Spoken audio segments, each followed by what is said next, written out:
the pleasure to present to you Dr. Martin Luther King, Jr.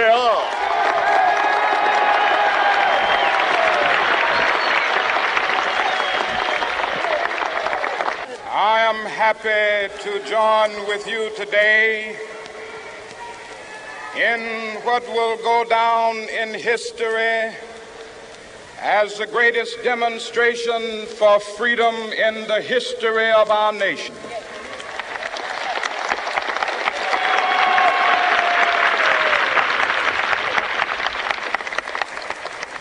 Five score years ago,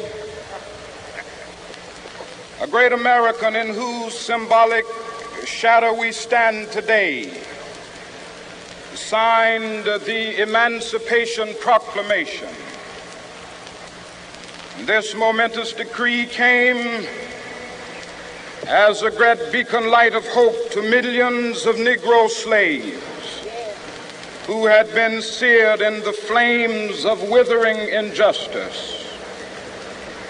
It came as a joyous daybreak to end the long night of their captivity. But 100 years later, the Negro still is not free. 100 years later, the life of the Negro is still sadly crippled by the manacles of segregation and the chains of discrimination. 100 years later, the Negro lives on a lonely island of poverty. I have a dream that one day this nation will rise up and live out the true meaning of its creed. We hold these truths to be self-evident, that all men are created equal.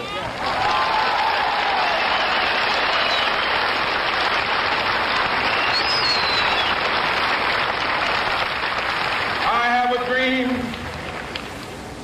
that one day on the red hills of Georgia, the sons of former slaves and the sons of former slave owners will they be able to sit down together at the table of brotherhood. I have a dream that one day,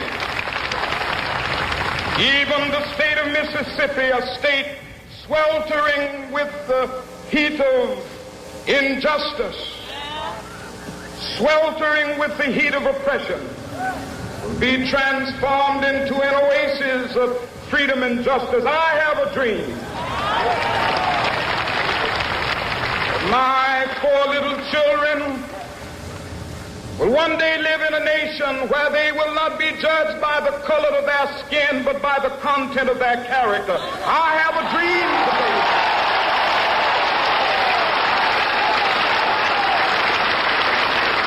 I have a dream that one day, down in Alabama, with its vicious racists, with its governor having his lips dripping with the words of interposition and nullification. One day right there in Alabama, little black boys and black girls will be able to join hands with little white boys and white girls as sisters and brothers. I have a dream today.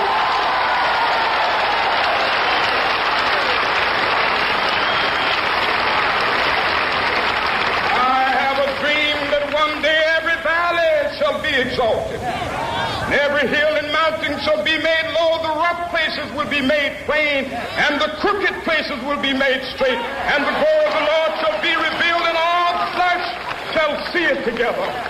This is our hope. This is the faith that I go back to the South with. With this faith, we will be able to hew out of the mountain of despair a stone of hope. With this faith, we will be able to transform the jangling discords of our nation into a beautiful symphony of brotherhood. With this faith, we will be able to work together, to pray together, to struggle together, to go to jail together, to stand up for freedom together, knowing that we will be free one day.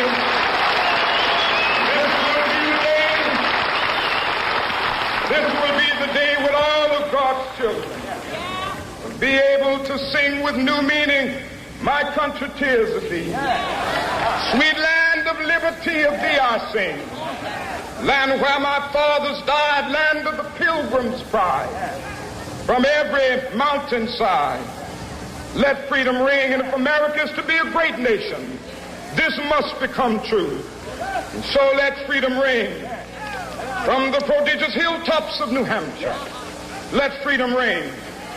From the mighty mountains of New York, let freedom ring. From the heightening Alleghenies of Pennsylvania, let freedom ring. From the snow-capped Rockies of Colorado, let freedom ring. From the curvaceous slopes of California. But not only that, let freedom ring from Stone Mountain of Georgia. Let freedom ring from Lookout Mountain of Tennessee. Let freedom ring from every hill and molehill of Mississippi, from every mountainside. Let freedom ring, and when it happens, when we allow freedom ring, when we let it ring from every village and every hamlet, from every state and every city, we will be able to speed up that day when all of God's children, black men and white men, Jews and Gentiles, Protestants and Catholics, will be able to join hands and sing in the words of the old Negro spiritual, free at last, thank God Almighty.